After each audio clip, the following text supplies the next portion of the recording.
भैया जब से श्राद्ध हुआ है दीदी के घर में, दीदी गई हुए हो गई हैं। दादी जी का श्राद्ध करने के बाद हमें लग रहा है कि दीदी चारों धाम की यात्रा करने निकल गई है कि चलो पुरखों को भैया वहाँ थोड़ा सा कुछ करवाते हैं, पिंडदान वगैरह, है ना। कहाँ चली गई दीदी? मतलब दिख ही नहीं रही है। सदमे में, या कुछ लोग कह रहे हैं कि कहीं बाहरवा चली गई होगी। का यही लोग घूम सकते हैं। आप में से किसी ने सुबह कमेंट करा था कि मम्मी जी और दीदी एक ड्राइवर, हैवी ड्राइवर हायर करके, वैसे तो हमारी जिज्जी ने भी गुप्त रूप ड्राइवर भैया से सीखी थी ड्राइविंग, लेकिन अब भाई है कि ऐसा नहीं है कि वो जाए कि पहाड़ियों में गाड़ी चला सके। तो आप में से किसी का कमेंट आया था कि हमारी दीदी शिमला चली गई होगी, कहा कि मिलने नहीं देगी नोना जिज्जा।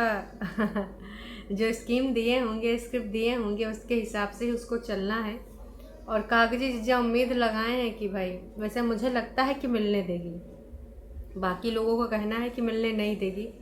तो देखते हैं 25 तारीख तक, क्योंकि दीदी पे ना, जैसे तमाम लोग सट्टा वट्टा खेलते हैं, तो दीदी पे सट्टो नहीं खेला जा सकता है कि मिलने देगी कि नहीं देगी, क्योंकि कब उसका मन का कर जाए। और वो मनमौजी है, आप सबको पता है कि कहते हैं ना कि हमारे घर के लोग, सारे के सारे लोग, है ना, सब अपने अपनी मन की करते हैं। ऐसा देखिए, किसी बड़कन्नी ने या छुटकन्नी ने बोला था कि सब के सब अलबेले हैं और जो मन आता है वो करते हैं, किसी की ना सुनते हैं।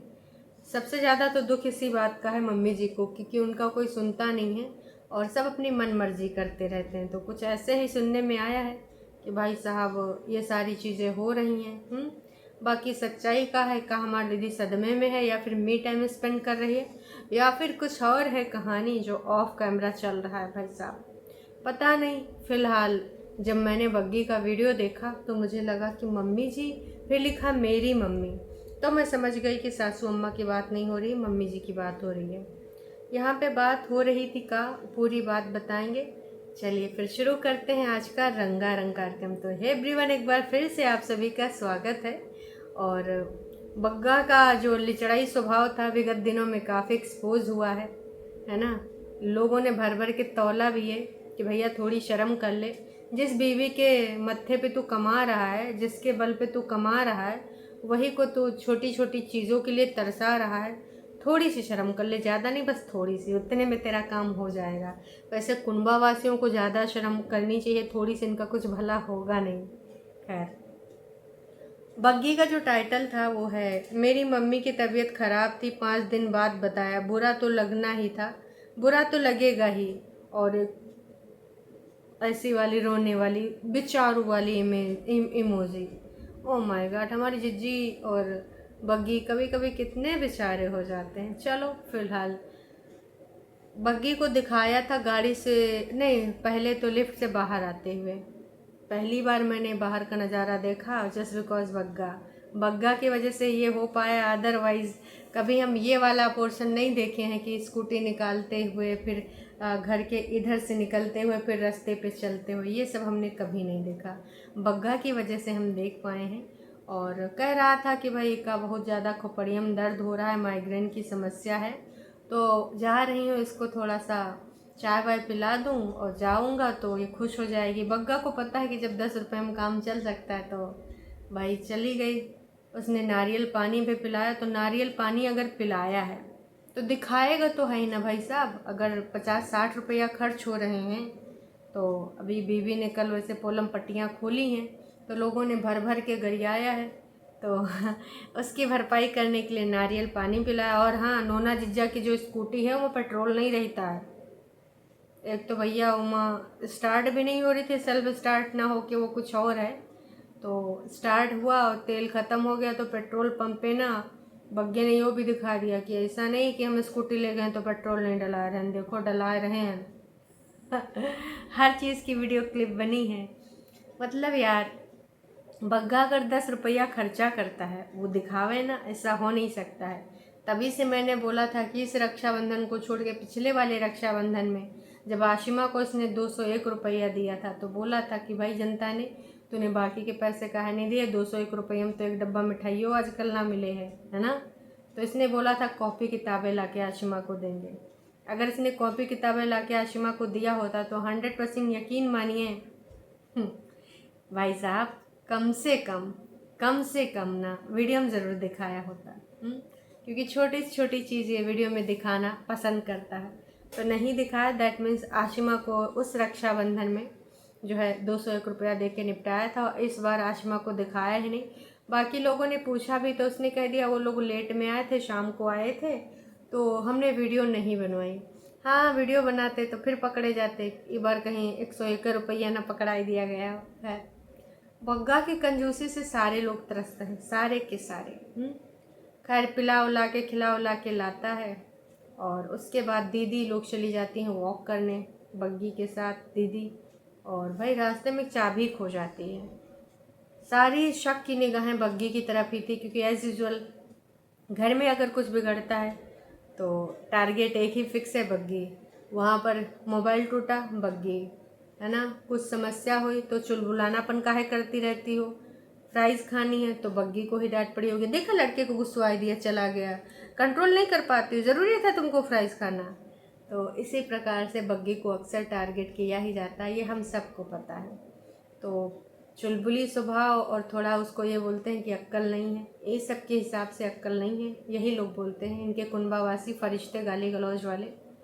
भैया चाबी ढूंढने की प्रक्रिया जब जारी की जाती है तो पता चलता है कि कैफ़े में चाबी छूट गई थी, और फाइनली चाबी मिल जाती है। ऊपर वाले को बहुत बहुत धन्यवाद देती है बग्गी। उसी दौरान बग्गी की माता जिससे बात हो रही थी, बग्गी की माँ से, बग्गा बार बार घूस के पूछ रहा था किससे बात करी, सासू अम्मा से। बग्गी ने बोला मम्मी से, मतलब मेरी सासू अम्मा से। हाँ जी। बातचीत करते हुए उसने आई, और फिर घर में उसने खाना वाना बनाया, सुबह शाम का जो भी था वो बनाया। ज़ीरो ऑयल कुकिंग थी, पूछ पाछ के कि बताओ भाई क्या करना है, कितना करना है। जनता ने एडवाइस दी कि बहन इतना भी ना खाओ, कि पनिये में पकाओ, तनिक बहुत एक आध चम्मच डाल दिया कर लो तेल। लोगों ने भर भर के भाई पॉइंट किया है। लेकिन बग्गी फिर जब सुबह उठती है, दीदी उसके रूम में थी, विंडो बंद करती हैं और धीमे से दरवाज़ा बंद करती हैं। बग्गी एक जानकारी देती है कि मुझे बहुत बैड फील हो रहा है, कल जिज्जी की चाबी खो गई थी, मेरी वजह से मुझे लगा, और मुझे ये भी लग रहा है कि मेरी वजह से मेरी बड़ी ननद बीमार हो गई। मतलब देखो, सब लोग उसको हमेशा यही बोलते हैं कि तेरी वजह से हुआ, घर में कुछ भी बिगड़े बग्गी जिम्मेदार, किसी को बीमारी बग्गी जिम्मेदार, चाबी कोई बग्गी ने खोया। तो उसको यही लगता है कि अगर कुछ होगा यहाँ से लेकर हिमाचल तक तो उसके लिए मैं ही जिम्मेदार हूँ, क्योंकि हमेशा उसको फिंगर आउट किया गया कि ना तू ही है, तू ही है, जो भी है ना तू ही है।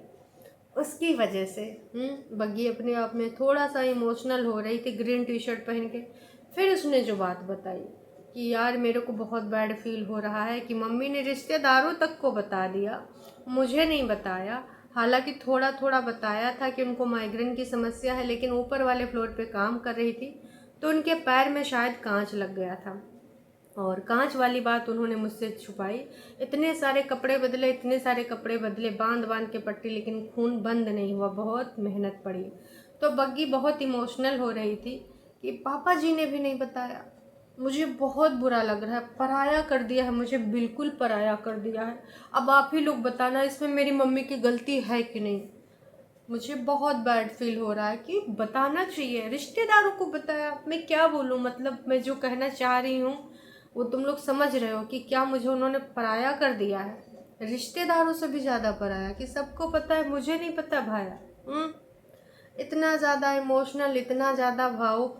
फिर एकदम से भाई एक चीज़ दिमाग में आया कि बहन उससे पहले तू खाना बनाई है, सबको खिलाई है, तब इतना इमोशनल नहीं हो रही थी, क्योंकि बग्गी का कहना था कि कॉल डिस्कनेक्ट होने के पहले पहले मुझे पता चला।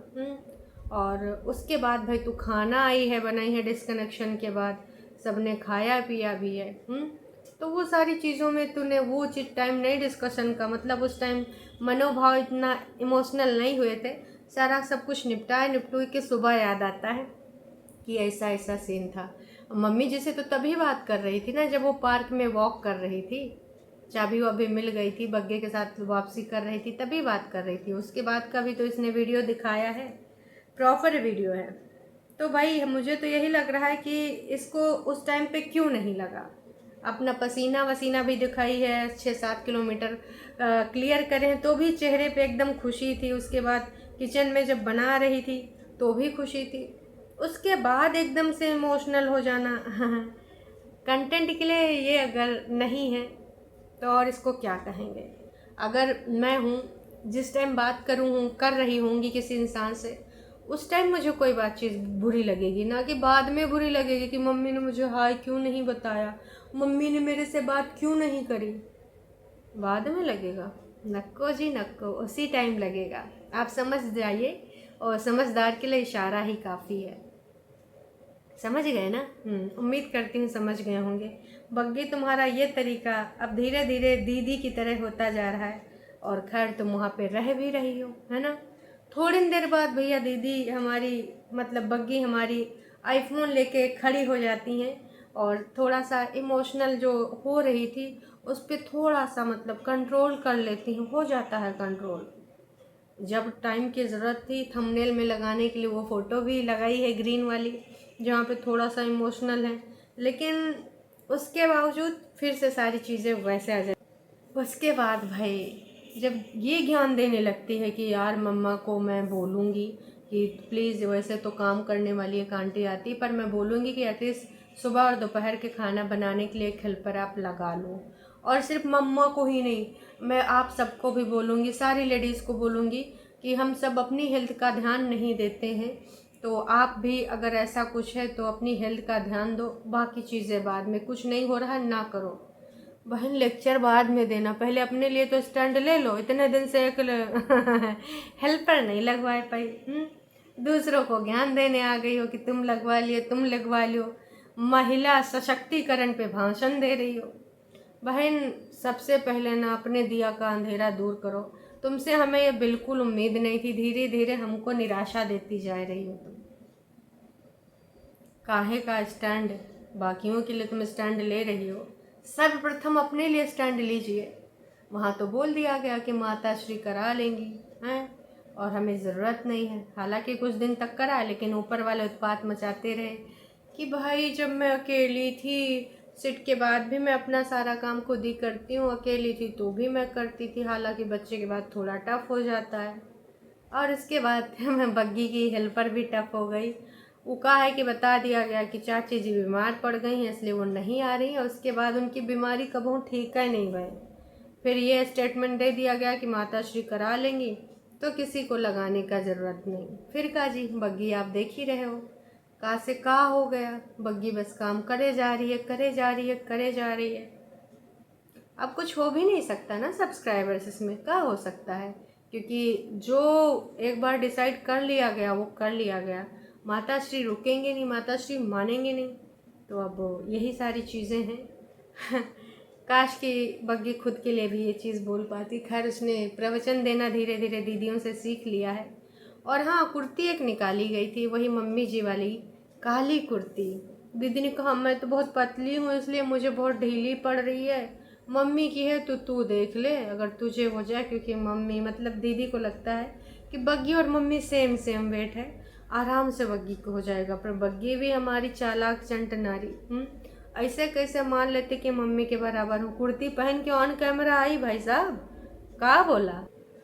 जानकारी ये भी है कि रूम वूम बुक हो गए हैं और जल्द ही घूमने जाने वाले हैं। चलो कम से कम यहाँ जो गोल गोल लोगों को घुमाए रहे थे उसी कमरे में, और बाहर चक्कर चक्कर। तो बग्गे ने भाई गाड़ी वाड़ी साफ़ करवा ली है, क्योंकि ऑफकोर्स नोना जिज्जा को छुट्टी नहीं है, तो बग्गे को एड्रेस दे दिया गया होगा, और गूगल करके मैप ऑन करके भैया चला गया होगा साफ़ सफाई होने के बाद। इधर बग्गी ने कपड़े उपड़े भी सारे रख लिए हैं। जंप सूट मम्मी जी ने डिसाइड कर लिया है, क्योंकि मम्मी के समान है, बाकी सब बच्चे हैं, है ना। तो झुटियंका मम्मी जी ने हमारी बग्गी के कपड़े भी देख लिए हैं। हाँ बोली अच्छा लग रहा है ना तुझे, तो बोली हाँ दीदी बहुत प्यारा लग रहा है, एकदम हल्का हल्का। उसी से पूछ रही थी, अरे वो तुझसे पूछ रही थी कैसा लग रहा है दीदी, लेकिन उसे से पूछ रही अच्छा लग रहा है ना। वाह दीदी कितना स्मार्ट प्ले करती हो यार, तुमसे बड़ा षड्यंत्रकारी इस पूरे गोले में नहीं होगा, मानना पड़ेगा। खैर इतना सब कुछ होने के बाद बग्गा बुग्गी बैठे होते हैं एक साथ में, तो बग्गा बोलता है कि अब ना हमारा बैग पैक करेगी बग्गी, कुछ भी खुद कर लिया कर, पूरे तरीके से। इका बस चले तो भैया संडास में भी बग्गी को ले जाए कि चलना, करने के बाद तू ही साफ करेगी। भाई हद ही कर दिया है, एकदम आश्रित हो गया है एकदम। मतलब भाई मत कर, अच्छा नहीं लगता। अपने कपड़े लत्ता खुद रख लिया कर, अपना बैग पैक खुद कर लिया कर। पूरे तरीके से आश्रित हो चुका है बग्गा अपनी बीवी पे। मतलब आने वाले टाइम में कहेगा जब मेरा मुंह लेके जा ब्रश करा ला हैं। का और बोलूँ यार, समझ रहे हो ना मेरी भावनाओं को। इतना ज़्यादा आश्रित होना का सही चीज़ है, बहुत ही वाहियात चीज़ अभी समय कर रहा है बग्गा। पर का ही बोल सकते हैं, बग्गा आदत से है मजबूर। ऐसी चीज़ें वो पहले भी कर चुका है, फिर से कर रहा है। फ़िलहाल पूरी तैयारी शायरी हो चुकी है। मैं भी आज ये निकल भी गए हूँ, क्योंकि ऑफकोर्स ये वीडियो कल के होंगे, हो सकता है होटल पहुँच के इन लोगों ने अपलोड करे हों। तो आप सबको का लगता है का नहीं लगता है, एक तो वक्त ही बताएगा। लेकिन जनता जनार्दन ने बहुत कुछ इनको सुना दिया है ना। और इनको कहना है कि भैया तुमको जाना चाहिए अपनी मम्मी के पास, लेकिन हमारी बग्गी घूमने आई है, इसे कैसे जाएगी। तुम सब तो और अलग अलग ज्ञान दिया करते हो। वो यहाँ घूमने आई हो, कहाँ घूमने आई है, पटना। पटना में घूम घमाए के तब जाएगी, ऐसा कुछ नहीं कि वो मम्मी जी के पास जाए। आपको मम्मी के पास जाना चाहिए था, ना कि घूमने जाना चाहिए था। लोगों से ये पूछी थी मम्मी की गलती, लोग इनको सुना रहे हैं कि भैया तू यहाँ पे ये सब नौटंकी ड्रामा कर रही है। तुझे मम्मी बीमार है, वहाँ जाना चाहिए, या फिर जल्दी वापस चले जाओ। घूमने को सारी ज़िंदगी पड़ी है। दुपट्टा अपनी मम्मी को बोलो कि यूट्यूब पर वीडियो बनाए, वो बहुत अच्छी है। यूट्यूब पर चैनल खोलने देगी तब ना सरकार। अरे यूट्यूब की सरकार, बड़कन्नी मम्मी। बड़कन्नी मम्मी, यस ये नाम बढ़िया है, बड़कन्नी दीदी की तरह बड़कन्नी मम्मी। तो बड़कन्नी मम्मी नहीं खोलने देगी। कोई बात नहीं, जब पटना से वापस जाना तो मायके चली जाना। कुछ लोग यूँ कह रहे हैं, कोई लोग कह रहे हैं अभी जाना चाहिए, तुरंत के तुरंत जाना चाहिए। हैं तुम ये गलत चीज़ें कर रही हो, क्या बेवकूफ़ी है। तुम मायके वालों को सिर्फ इसलिए पूछते हो हैं ताकि यहाँ पर प्ले कर सको, कंट्रोल। वाह जी वाह, बहुत सही बोला इन्होंने जो लिया है। और अगर फीलिंग आई होती तो उसी टाइम आई होती, जानबूझ के उसको सिर्फ कंटेंट के लिए यूज़ किया गया है। सभी की मम्मी ऐसी होती हैं, बच्चों को नहीं बताती। ऑफ कोर्स वो सोचती हैं कि परेशान होंगे, दूर हैं, पता नहीं टेंशन होगी। पेरेंट्स की तो ये सोच होती है, लेकिन इसने तो मम्मी के ऊपर छोड़ दिया। बताओ बताओ मम्मी की गलती है कि नहीं। तो मम्मी के पास जाओ। सबके सब ज़्यादा से ज़्यादा लोग यही बोल रहे हैं कि प्लीज़ अभी तुम यहाँ तुरंत निकलो और मम्मी के पास जाओ। घूमने खाने फिरने के लिए तो अक्सर तुम लोग वहीं पड़े रहते हो, ज़रूरत के टाइम पे तुम घूमने निकल जा रहे हो, मम्मी के पास नहीं जा रहे हो। बग्गा को खुद बोलना चाहिए, घंटे घंटे भर फ़ोन पे पापा जी से बतियाता है तो खुद नहीं जाएगा। ऑफ कोर्स बग्गा ऐसे तो बड़ा कि मैं दामाद नहीं, मैं बेटा हूँ, मैं पुत्र हूँ। तो बग्गा तुझे अपनी बीवी को ले जाना चाहिए था ना, पुत्र बन। नहीं, अभी तो घूमना ज़रूरी, पैसे कमाने की रुताई है, इतनी देर से यहाँ पर पैसा वैसा लगा के आए। वैसे भी व्यूज़ कुछ ज़्यादा बढ़ नहीं रहे, सबसे कम हमारी झूठी अंका जिज्जी के। इतने गड़े मुर्दे उखाड़ रही, उसके बावजूद कुछ फ़ायदा नहीं हो रहा है। समस्या हो रही है कि नहीं हो रही, आप लोग समझो। तुम्हारी मम्मी भी इसी तरह कर दें और ठीक हो जाएं, हम मम्मी के लिए प्रेयर करेंगे, बट तुम्हें घर जाना चाहिए। अच्छा, शिमला जा रहे हैं, शिमला का उधर है, घर चले जाएंगे। इनमें लिखा है कि भाई बग्गे की बीबी ने बोल दिया शिमला जा रहे हो। नहीं, इधर कहीं जा रहे होंगे, शिमला नहीं जाएंगे भाई। शिमला जाने का होता तो बड़कन्नी जी जरूर उधर आती। और अभी दिवाली के टाइम तक बड़कन्नी जी उधर प्रभात फेरे निकालेंगी, तो शिमला सोलन ये सब होटल में ही टाइम निपटेगा। चल घूमने के लिए कहाँ जा रही हो, घर जाओ, पागल हो गई हो क्या। आंटी जी गलत किया आपने। दो ही लोगों ने लाइक किया है। आंटी जी गलत नहीं करी हैं, ये गलत कर रही हैं। उन भावनाओं को यहाँ इमोशनल होके दिखा रही हैं, आप समझ जाइए। उसी टाइम रिएक्ट करती तो मैं ओरिजिनल मानती, आई एम सॉरी। पर बग्गी धीरे धीरे तुम अपनी दीदी के मतलब बड़ी मम्मी के पग चिन्हों पे चलने लगी हो। झूठी अंका जैसी लगती है, एक फेस नहीं है, डबल फेस है, बिल्कुल उसके जैसी बनती जा रही है। ज़्यादा से ज़्यादा लोगों ने यही बोला है, तो मैं तो बस यही बोलना चाहूँगी कि देखो, छुटकन्नी जिज्जी उनकी बहन थी, फिर भी उनकी लाइफ से बहुत कुछ तुम सीख सकती हो। उनका कितना मैटर सोशल मीडिया पे चला, इंटरनेट वाली लड़ाई। तो ज़्यादा मिठाई में किरवा पड़ जावे है, आपने सबने सुना होगा। तो अपना मिठाई थोड़ा नमकीन रखिए, और जाइए मम्मी जी के पास, ये टाइम है मम्मी जी के पास जाने का। जब वहाँ पे आराम फरमाना था तब तो सारे बग्गा वहाँ पे पहुँचिन गए थे, लेटन रहते थे, बिस्तरा तोड़ा करते थे। अब मम्मी के पैर में लगी है तो चलने फिरने में उनको कितनी समस्या हो रही होगी। लेकिन इसके बाद तो बैग पैक किए जा रहे थे, प्लाजो पहन नहीं जम सूट पहन के दिखाया जा रहा था। वाह रे वाह, कैसी दुनिया है। थोड़ा सा भावनाएं दिखाई दी, बुरा भी लग गया। टाइटल में इमोजी भी मासूम रोने वाली लगा दी और थंबनेल में फ़ोटो भी दुखी लगा दी और तैयारी हो रही है घूमने घामने की। वाह रे वाह, वेल्डन बग्गी। चलिए अभी के लिए इतना ही। आपको अपनी भावनाएं लिखनी है तो यहाँ स्पष्ट रूप से लिख सकते हैं। छोटकन्नी जिज्जी हमार कहाँ गुमशुदा है, का वो सदमे में चली गई है या फिर कोई और बात है। उसने कहा होगा कि अब जब तक ये सब मरेंगे हम वीडियो ही नहीं बनाएंगे, या फिर भैया आप सबको कुछ प्लानिंग लग रही है। कमेंट करके अपनी भावनाओं को उचित शब्द में, उचित भाषा में ज़रूर प्रकट करिए। चलिए जी अभी के लिए इतना ही। Tata bye bye.